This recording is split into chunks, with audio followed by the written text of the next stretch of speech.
Hello and welcome. My name is Alan, and we are back with more Greek mythology. Today, we are getting into the story of the hero Theseus. We did Perseus last episode, so yeah.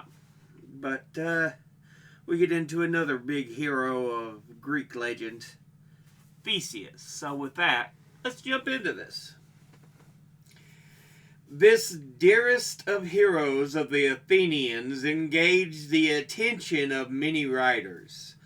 Ovid, who lived in the Augustan age, tells his life in detail, and so does Apollodorus in the 1st or 2nd century AD. Plutarch, too, toward the end of the 1st century AD. He is a prominent character in 3 of Euripides' plays and in one of Sophocles. There are many allusions to him in prose writers as well as poets.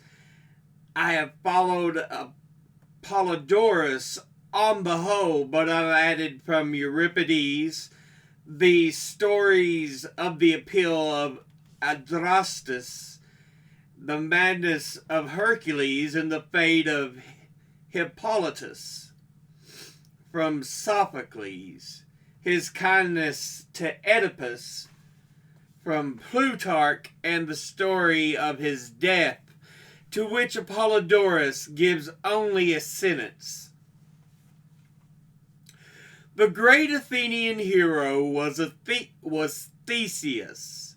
He had so many adventures and took part in so many great enterprises that there grew up a saying in Athens: nothing without Theseus. He was the son of the Athenian king Aegeus. He spent his youth, however, in his mother's home, a city in southern Greece. Aegeus went back to Athens before the child was born, but first he placed in a hollow a sword and a pair of shoes and covered them with a great stone.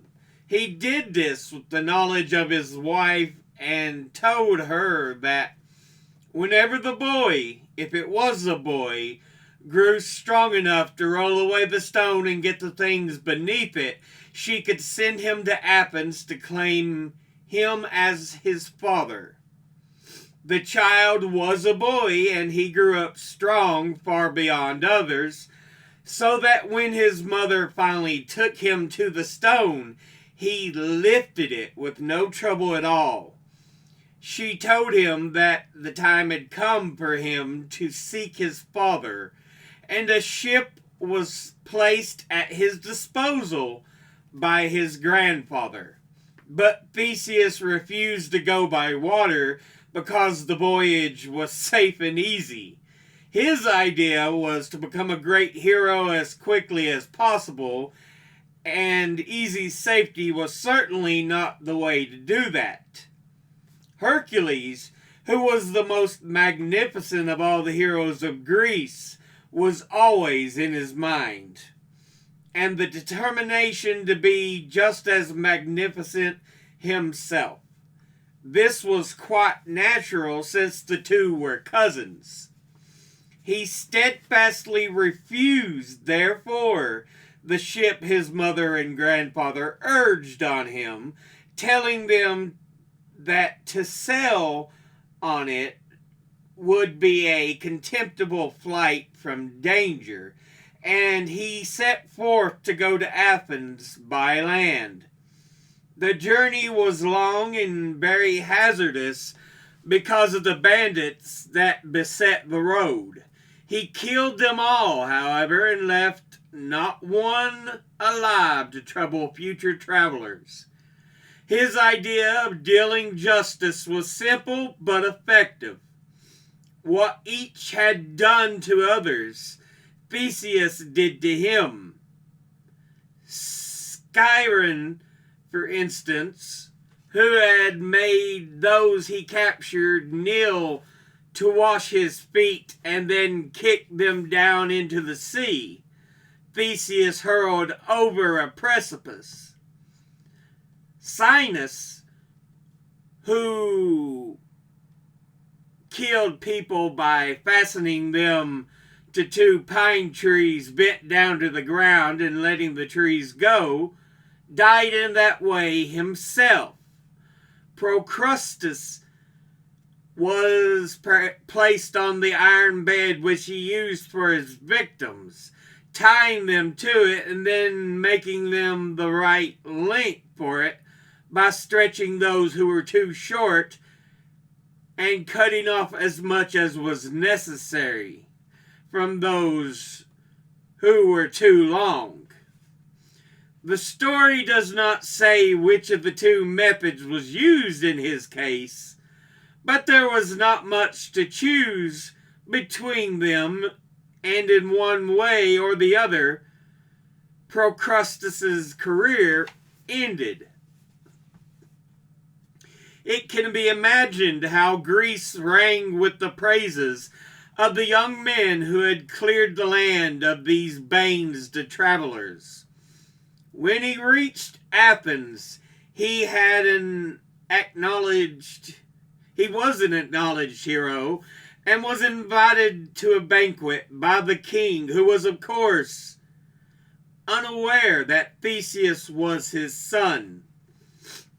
In fact, he was afraid of the young man's great popularity, thinking that he might win the people over and make him king, and he invited him with the idea of poisoning him. The plan was not his, but Medea's, the heroine of the Quest of the Golden Fleece, who knew through her sorcery who Theseus was. She had fled to Athens when she left Corinth in her winged car, and she had acquired great influence over Aegis, which she did not want disturbed by the appearance of a son. But as she handed him the poisoned cup, Theseus, wishing to make himself known at once to his father, drew his sword. The king instantly recognized it and dashed the cup to the ground. Medea escaped, as she always did, and got safely away to Asia. Aegis then proclaimed to the country that Theseus was his son and heir. The new heir apparent soon had an opportunity to endear himself to the Athenians. Years before his arrival in Athens, a terrible misfortune had happened to the city. Minos, the powerful ruler of Crete, had lost his only son, Androgeus, while the young man was visiting the Athenian king. King Aegis had done what no host should do. He had sent his guest on an expedition full of peril to kill a dangerous bull. Instead, the bull killed the youth. Minos invaded the country, captured Athens, and declared he would raze it to the ground unless every 9 years the people sent him a tribute of 7 maidens and 7 youths. A horrible fate awaited these young creatures. When they reached Crete, they were given to the Minotaur to devour. The Minotaur was a monster, half bull, half human, the offspring of Minos' wife, Pasiphae, and a wonderfully beautiful bull. Poseidon had given his bull to Minos in order that he should sacrifice it to him, but Minos could not bear to slay it, and had kept it for himself.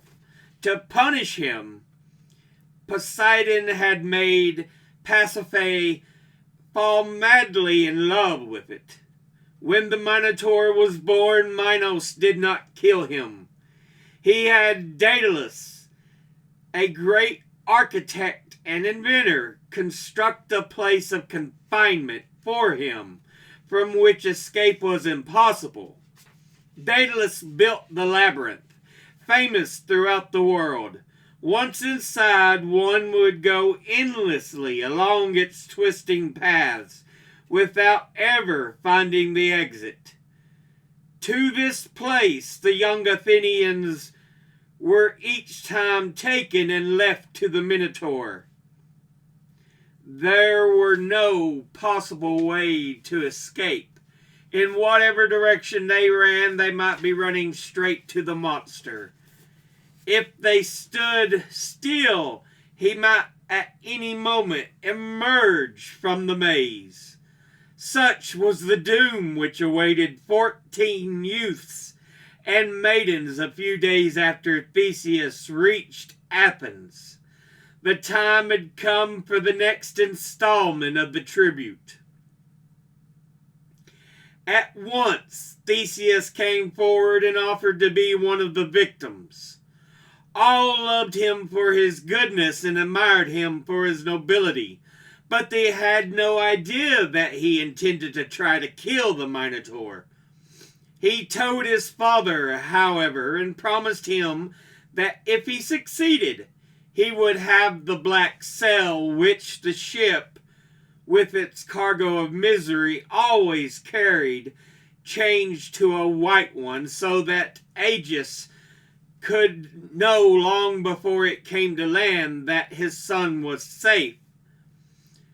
When the young victims arrived in Crete, they were paraded before the inhabitants.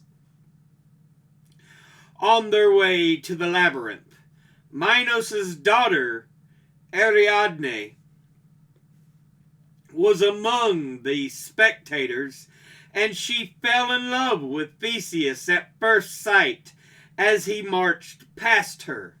She sent for Daedalus and told him he must show her a way to get out of the labyrinth, and she sent for Theseus and told him she would bring about his escape if he would promise to take her back to Athens and marry her. As may be imagined, he made no difficulty about that, and she gave him the clue she had got from Daedalus, a ball of thread which he was to fasten to one end to the inside of the door and unwind as he went on.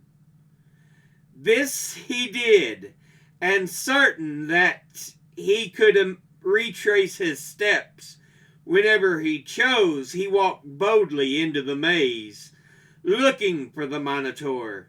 He came upon him asleep and fell upon him, pinning him to the ground, and with his fist, as he had no other weapon, he battered the monster to death.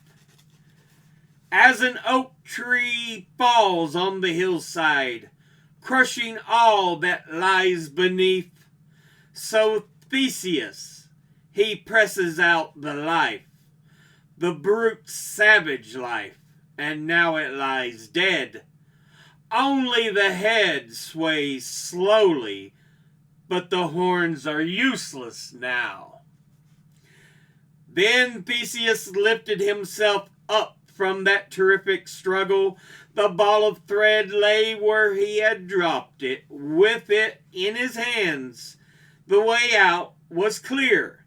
The others followed, and taking Ariadne with them, they fled to the ship and over the sea toward Athens. On the way there, they put in at the island of Naxos, and what happened then is differently reported. One story says that Theseus deserted Ariadne. She was asleep, and he sailed away without her. But Dionysus found her and comforted her. The other story is much more favorable to Theseus. She was extremely seasick, and he set her ashore to recover while he returned to the ship to do some necessary work. A violent wind carried him out to sea and kept him there a long time. On his return, he found that Ariadne had died, and he was deeply afflicted. Both stories agree that when they drew near to Athens, he forgot to hoist the white sail. Either his joy at the success of his voyage put other thought out of his head, or his grief for Ariadne was, The black sail was seen by his father, King Aegeus, from the Acropolis, where for days he had watched the sea with straining eyes. It was to him the sign of his son's death, and he threw himself down from a rocky height into the sea and was killed. The sea into which he fell was called the Aegean ever after. So Theseus became king of Athens, a most wise and disinterested king. He declared to the people that he did not wish to rule over them.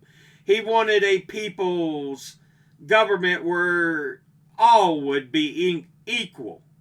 He resigned his royal power and organized a commonwealth, building a council hall where the citizens should gather and vote. The only office he kept for himself was that of commander-in-chief.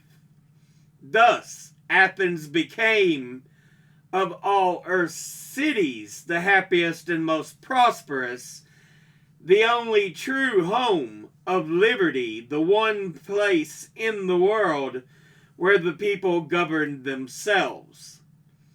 It was for this reason that in the Great War of the Seven against Thebes, when the victorious Thebans refused burial to those of the enemy who had died, the vanquished turned to Theseus and the Athens for help, believing that free men under such a leader would never consent to having the helpless dead wronged.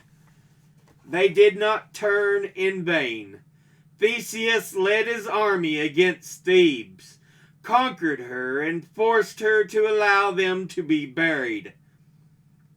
But when he was victor, he did not return evil to the Thebans for the evil they had done.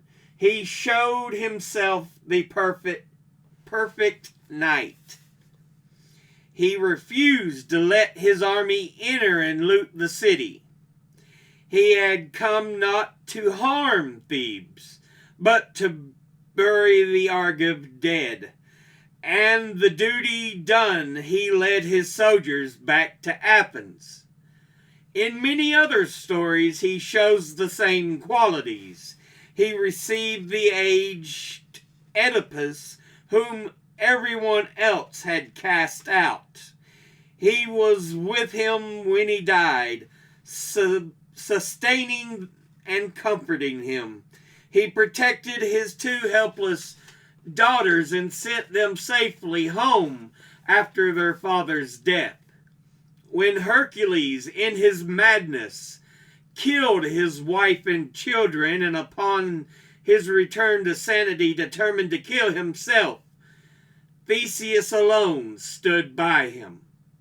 Hercules' other friends fled, fearing to be polluted by the presence of one who had done so horrible a deed.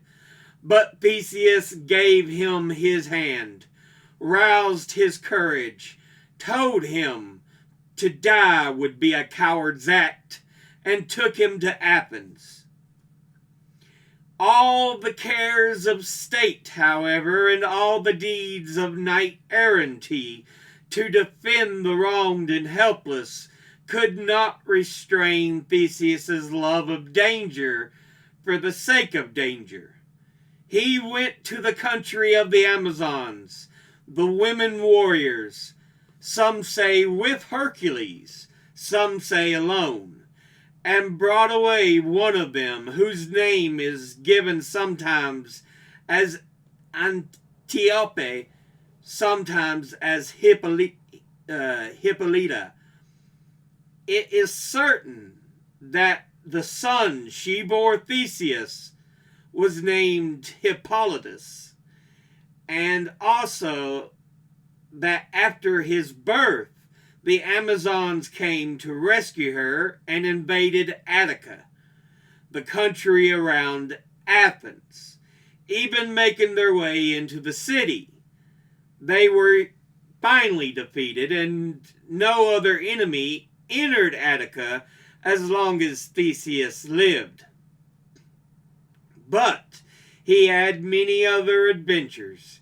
He was one of the men who sailed on the Argo to find the Golden Fleece.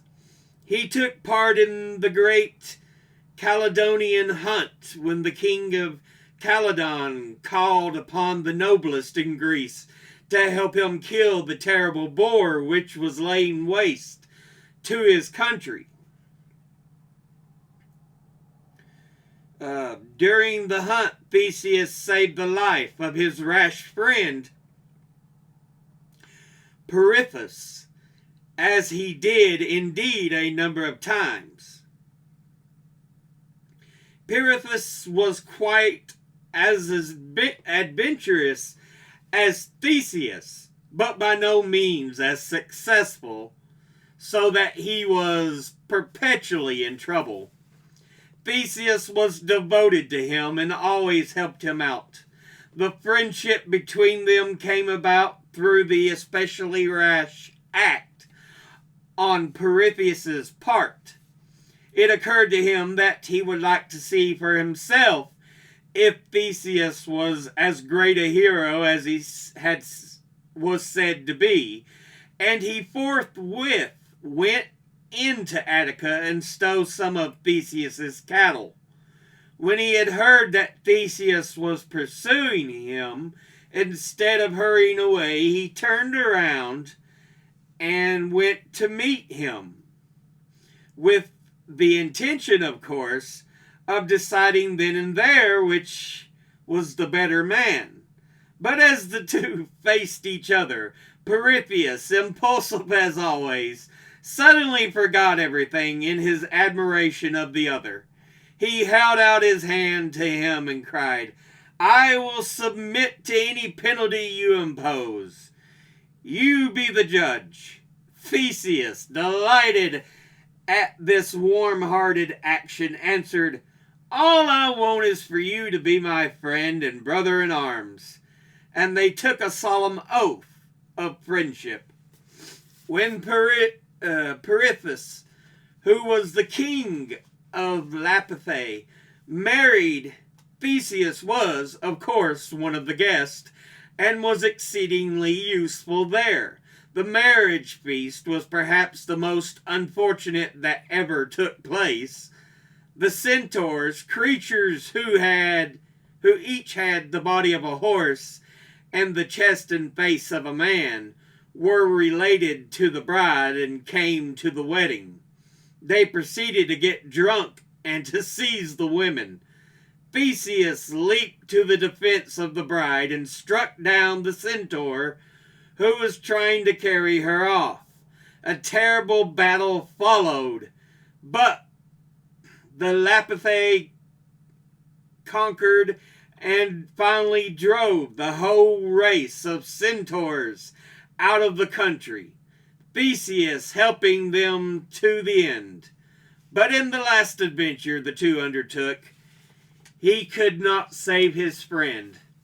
Quite characteristically, Pirithous after the bride of the disastrous wedding feast was dead, decided that for his second wife he would try to get the most carefully guarded lady in all the universe, none other than Persephone herself. Theseus agreed, of course, to help him, but stimulated probably by the idea of this magnificently dangerous undertaking, declared that first he would himself carry off Helen, the future heroine of Troy, then a child, and when she was grown, marry her. This, though less hazardous than the rape of Persephone, was perilous enough to satisfy the most ambitious. Helen's brothers were Castor and Pollux, more than a match for any mortal hero. Theseus succeeded in kidnapping the little girl, just how we are not told, but the two brothers marched against the town she had been taken to and got her back. Luckily for him, they did not find Theseus there. He was on his way to the underworld with Pirithous. The details of their journey and arrival there are not known beyond the fact that the Lord of Hades was perfectly aware of their intention and amused himself by frustrating it in a novel way. He did not kill them, of course, as they were already in the realm of death, but he invited them as a friendly gesture to sit in his presence. They did so on the seat he pointed them to, and there they stayed. They could not arise from it. It was called the Chair of Forgetfulness. Whoever sat on it forgot everything. His mind became a blank and he did not move. There Pirithous sits forever, but Theseus was freed by his cousin.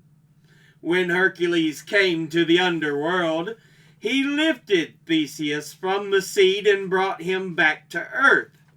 He tried to do the same for Pirithous, but could not.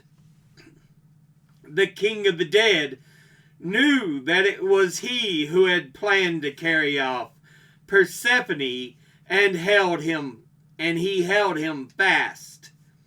In the later years of his life, Theseus married Ariadne's sister, Phaedra, and thereby drew down terrible misfortunes on her and on himself and on his son Hippolytus, the son of the Amazon, had borne him. He had sent Hippolytus away while still a young child to be brought up in the southern city where Theseus had spent his own youth. The boy grew to splendid manhood, a great athlete and a hunter, despising those who lived in luxurious ease, and still more those who were soft enough and silly enough to fall in love. He scorned Aphrodite. He worshipped only Artemis, the huntress chaste and fair. So matters stood when Theseus came to his old home, bringing Phaedra with him. A strong affection grew up at once between father and son. They delighted in each other's company. As for Phaedra, her stepson Hippolyta took no notice of her. He never noticed women. But it was far otherwise with her.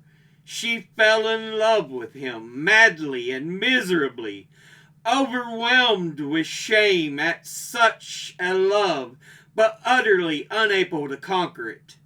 Aphrodite was back of this wretched and ominous state of affairs. She was angry at Hippolytus and determined to punish him to the utmost. Phaedra, in her anguish, desperate, seeing no help for her anywhere, resolved to die and let no one know why. Theseus at the time was away from home, but her old nurse, completely devoted to her and unable to think anything bad that Phaedra wanted, discovered all her secret passion, her despair, and her determination to kill herself. With only one thought in her mind, to save her mistress, she went straight to Hippolytus. "She is dying for love of you," she said. "Give her life. Give her love for love." Hippolytus drew away from her with loathing. The love of any woman would have disgusted him, but this guilty love sickened and horrified him. He rushed out into the courtyard, she following him and beseeching him. Phaedra was sitting there, but he never saw her. He turned in furious indignation on the old woman. "You pitiable wretch," he said, "trying to make me betray my father. I feel polluted by merely hearing such words. Oh, women, vile women, every one of them vile. I will never enter this house again except when my father is in it." He flung away, and the nurse, turning, faced Phaedra. She had risen, and there was a look on her face which frightened the old woman. "I'll help you still," she stammered. "Hush," Phaedra said. "I will settle my own affairs." With that she entered the house, and the nurse, trembling, crept after her. A few minutes later the voices of men were heard greeting the master of the house on his return, and Theseus entered the courtyard. Weeping women met him there. They told him that Phaedra was dead. She had killed herself. They had just found her, quite dead, but in her hand was a letter to her husband. "O dearest and best," Theseus said, "are your last desires written here? This is your seal, yours who will never more smile up at me." He opened and read it again. Then he turned to the servants filling the courtyard. "This letter cries aloud," he said. "The words speak. They have a tongue. Know all of you that my son laid violent hands upon my wife. O Poseidon, God, hear me while I curse him and fulfill my curse." The silence that followed was broken by hurrying footsteps. Hippolytus entered. "What happened?" he cried. "How did she die? Father, tell me yourself. Do not hide your grief from me." "There ought to be a true yardstick to measure affection by," said Theseus. "Some means to know who is to be trusted and who is not. You here, look at my son, proved base by the hand of her who is dead. He offered her violence. Her letter outweighs any words he could speak. Go, you are an exile from this land. Go to your ruin, and at once." "Father," Hippolytus answered, "I have no skill in speaking, and there is no witness to my innocence. The only one is dead. All I can do is swear by Zeus above that I never touched your wife, never desired to, never gave her a thought. May I die in wretchedness if I am guilty. Dead she proves her truth, Theseus said. Go, you are banished from the land. Hippolytus went, but not into exile. Death was waiting close at hand for him too. As he drove along the sea road away from the home he was leaving forever, his father's curse was fulfilled. A monster came up from the water, and his horses, terrified beyond even his firm control, ran away. The chariot was shattered, and he was mortally hurt. Theseus was not spared. Artemis appeared to him and told him the truth. I do not come to bring you help, but only pain, to show you that your son was honorable. Your wife was guilty, mad with love for him, and yet she fought her passion, and she died. But what she wrote was false. As Theseus listened, overwhelmed by the sum of terrible events, Hippolytus, still breathing, was carried in. He gasped out, I was innocent. Artemis, my goddess, your huntsman is dying. And no other can take your place, dearest of men to me, she told him. Hippolytus turned his eyes from her radiance to Theseus, broken-hearted. Father, dear father, he said, it was not your fault.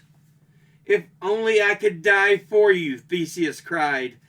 The calm, sweet voice of the goddess broke in on their anguish. Take your son in your arms, Theseus, she said. It was not you that killed him. It was Aphrodite. Know this, that he will never be forgotten. In song and story, men will remember him. She vanished from sight, but Hippolytus, too, was gone. He had started on the road that leads down the realm to the realm of death. Theseus's death also was wretched. He was at the court of a friend, king-like comedies, where a few years later Achilles was to hide disguised as a girl. Some say that Theseus had gone there because Athens had banished him. At all events, the king, his friend, and his host killed him. We are not told why. Even if the Athenians did banish him, very soon after his death, they honored him as no other mortal.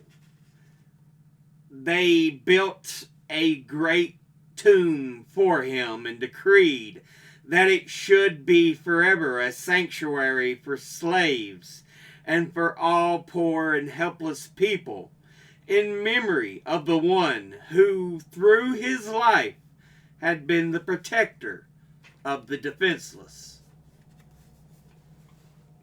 So yeah, that ends the tale of Theseus. One of the really great heroes in Greek mythology.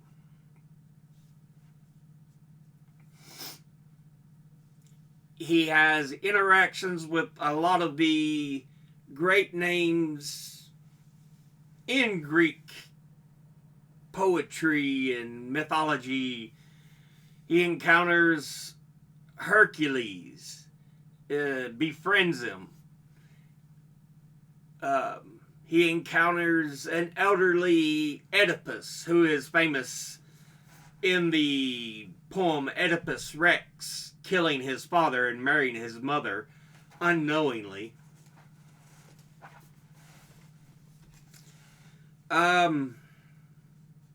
Yeah. He is really one of these great heroes. He was on the Argo in the quest for the Golden Fleece.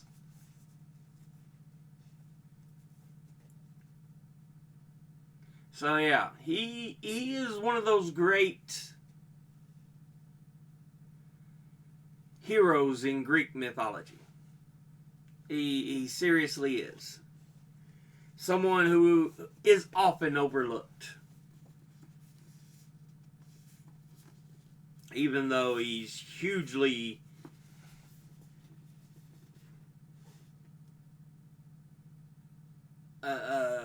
amazing as a hero. He does so much. And in the end, he's always there to try to help people. You know, he kills bandits.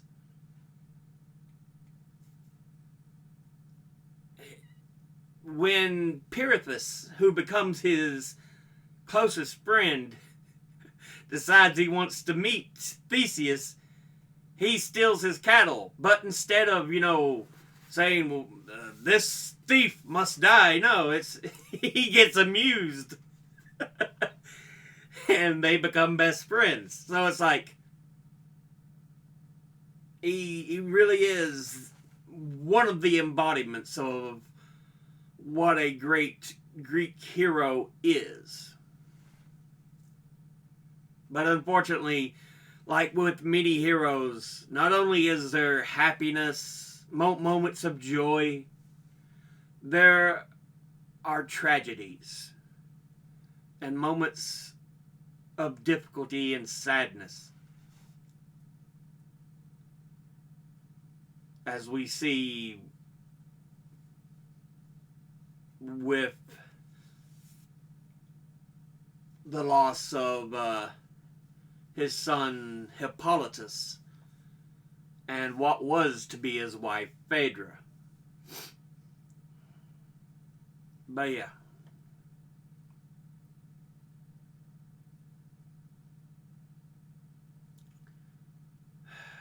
And we get a good look at the Amazons.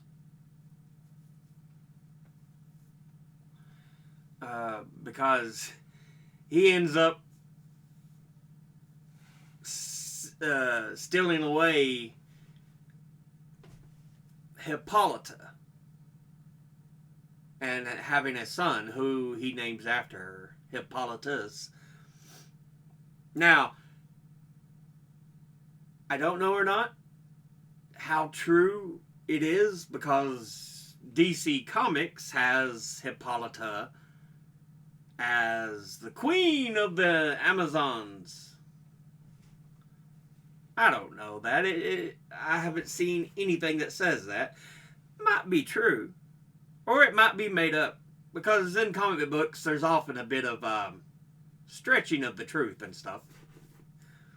You gotta make a good story. Especially, with the Norse characters, Thor and Odin and Loki. Because there's only so much Norse mythology that is verifiable.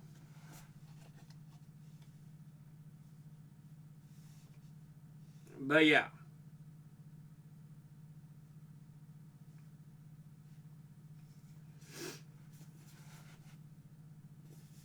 This is, it was a good part. But anyway, with that, we'll go ahead and end this episode. As always, educate thyself. Think, read, study, learn. Someone tells you something you have trouble believing, ask them to cite their sources. Thank you all for watching. I'll see you all in the next one. Until then, later.